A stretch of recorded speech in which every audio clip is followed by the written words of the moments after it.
Welcome back to Women's Wealth, The Middle Way, the show that answers your questions about work, money, and family. My name is Susan McGlory Michael, and I am the CEO and founder of Glen Eagle, a wealth management firm in New Jersey. My name is Caroline Fernandez, and I'm the COO of Glen Eagle. We're very excited today because our guest is Ashley Reckdenwald, founder of Working Mom Notes, an online platform for working mothers. Ashley's mission is to empower working mothers through community and experience. She's also the co-host of a podcast and is the mother of 3 girls under the age of 6, so very busy. Welcome, Ashley. Thank you so much for having me. So I've obviously been interested in this, as we were talking about before we started, because I have 2 little girls as well and I'm working. But maybe can you just share with our listeners a little bit of your background and how you kind of got into the Working Mom Notes? Sure. So I was a physician assistant working in the Princeton area, and I had a little girl back in 2015. And when I was returning to work from maternity leave, I had so many questions, and I didn't really know many other working mothers, short of the people who I was working with, because I was in healthcare. So really my life was go to work, go to the hospital, come home.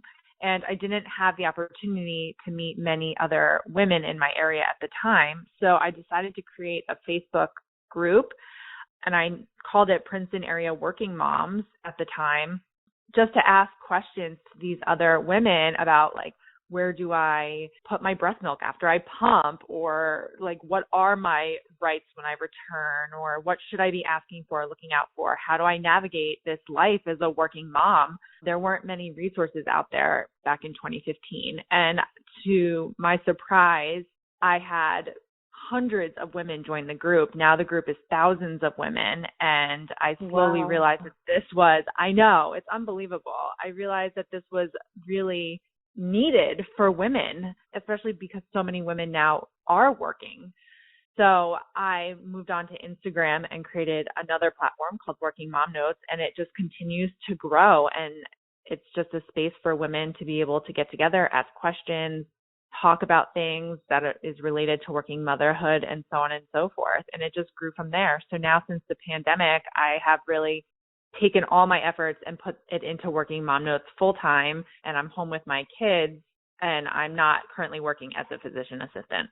Wow, that's great. And I mean, I was going to ask you about, with the pandemic, have you seen a big shift in like more people joining the Working Mom Notes, and kind of what the conversation has been around it? Because I imagine as working moms, things have gotten even crazier for a lot of people with the pandemic, either working from home or trying still to get, daycares and things like that. Yes. Working moms are drowning. They're still drowning. They're still really struggling.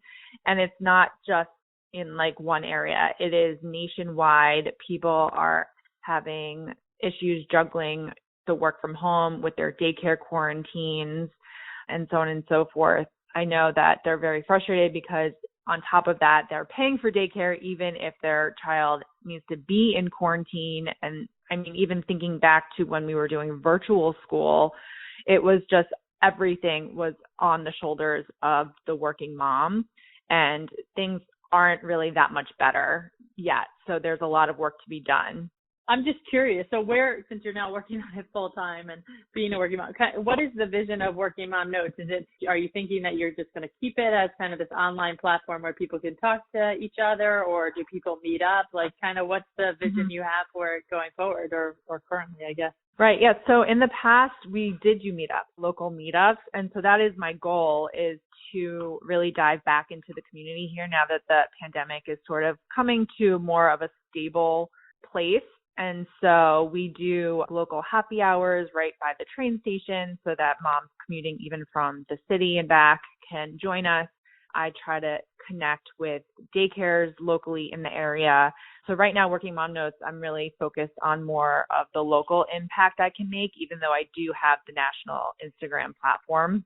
On top of that, I run a Facebook group, which at the moment is free, called Princeton Area Nannies and Emergency Sitters, because moms more than anything need last minute access to childcare. So I really set up some systems in place over there so that people, if they need a babysitter last minute, they can connect through that Facebook group. So I'm really taking all my time here in the Princeton area, just trying to make life a little bit easier for, at the very least, the working moms here in this area. Yeah, and as someone who just moved and is looking for a nanny and new babysitters, that's definitely a top priority, is that last minute help or even full-time help. I think we depend so much on each other for advice. So having someone that you trust, another mom who says, oh, yeah, I used this person and it was great because these are our kids, is definitely a big thing. Yes, exactly. That's always how I go about it. As I'm looking through vetting these people into the group, I think, well, as a mom, would I let this person into my home, or the way they're answering the question, and so on and so forth. So it does, having that mom factor makes a big difference. So I'm just curious, because you've obviously been involved in this for a little while, what's some advice you would give to a mom who, either someone who's just about to have a child or has 3 kids like you, to navigate kind of this work family life? Like, are there continual themes you've seen as you've been working on Working Mom Notes that would be helpful for new moms to know? Yes, definitely. I always like to tell new moms that it's like training for a marathon, where when you first become a mom, just like if you decide to train for a marathon, you're not going to run the marathon effectively on your first go. You have to keep getting out there every day, keep trying, and you slowly build stamina. And that really is what it's like, I feel, being a working mom, just getting through the mornings and the new routines and getting out the door and all these things with a young baby is really challenging, and you are so tired all the time. And it's like, and once you think you get it, they change their schedule or something on you. Yes, exactly. And so I always try to reassure, especially new moms, to give yourself grace. It's okay that you're so tired right now, and that is very, very normal. And it's literally like training for a marathon, where you just need to keep practicing and keep doing it, and it will slowly start clicking, and you won't feel so tired, and you will get into a groove. And yes, just when you get into that groove, they will change, or they will have a sleep regression, or something will happen, but you'll be more seasoned and able to handle those hiccups. So that is really the thing I tell new moms, especially who are returning to work. The second thing is definitely childcare. I think it's really important to have a deep bench, not relying on the same person day in. I mean, it's good to have a nanny or a childcare setting, but also have lots of backup, so you're not just down and out if something falls through. It's really important to say, okay, I can call this person. If that doesn't work out, I can call this person and this person and this person. And that takes effort. And it's really hard to put yourself out there and try to get and collect those numbers and interview these people, but it will pay you back tenfold to have that deep bench and that security in childcare. Lastly, I think that in terms of working, there's always going to be work. I was so loyal, so gung-ho in my job that I sacrificed a lot of my family time for work. And if I were to go back and do it differently, I would not make those sacrifices in the same way. I love the analogy that moms are constantly juggling balls. But the thing is that some of the balls are glass and some of the balls are plastic. And you're always going to drop a ball. And that's okay, but to determine which one is the glass ball that you really don't want to drop versus which is the plastic one that you can actually let go and everything will be okay, I think is the most important thing, is really just analyzing the fact that it's not that you're not ever going to drop a ball, but which one is the safest to drop.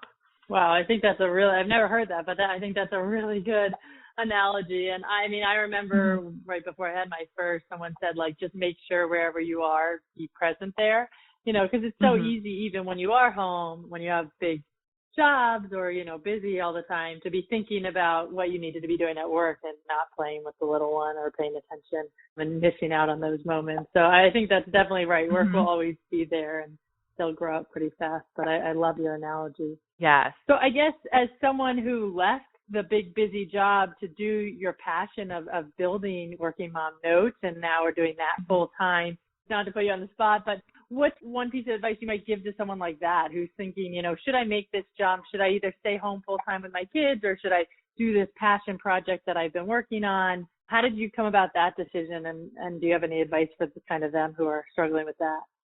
I think it really comes down to just following your gut. Really, at the end of the day, you kind of know what you want, what really lights your belly on fire. And I think it's important to find your way to that spot. And that path is going to look different for everybody. For me, it just aligned this way. I do say, and not that I'm taking back what I said before, that, I did sacrifice family for work a lot, but the flip side to that is that I can move forward in a different way without any regrets, knowing that I didn't leave my job and change and pivot to a different role because I didn't go all in on what I did before. I know that I did wholeheartedly 100%, and I'm still following a different path. And so I think it's important to really, really just trust yourself and trust your intuition, and it will take you in the right direction. Wow, I think that's so helpful. Thank you so much, Ashley. I can't thank you enough. I mean, it's just being a working mom, hearing you is inspiring and kind of reprioritizes, which I think we're doing every day. But thanks for joining us today. Oh, thank you for having me. I really appreciate it. And I also am doing a third, call it, if you will, passion project with a wonderful collective of working mothers. They are quite a force of nature nationwide. I was so honored to connect with them through Working Mom Notes. And we are working to build what's called the Chamber of Mothers. So it functions very similarly to the Chamber of Commerce, but it's to focus on mothers and mothers' rights. So it's a collective movement to focus on America's priorities, specifically for mothers' rights. So we focus on paid leave, maternal mental health, and so many other causes that are near and dear specifically to mothers' hearts. And we work very closely with people in Washington and other nonprofit organizations to advocate for mothers' rights. Wow, that's great. I actually was just looking that up as you said it. So it looks amazing. Thanks for sharing that. Thanks for tuning into today's episode of Women's Wealth, The Middle Way. Make sure to subscribe to us and leave a review on iTunes, Spotify, SoundCloud, or your favorite podcast app. Join us for new episodes every other Wednesday. See you in 2 weeks.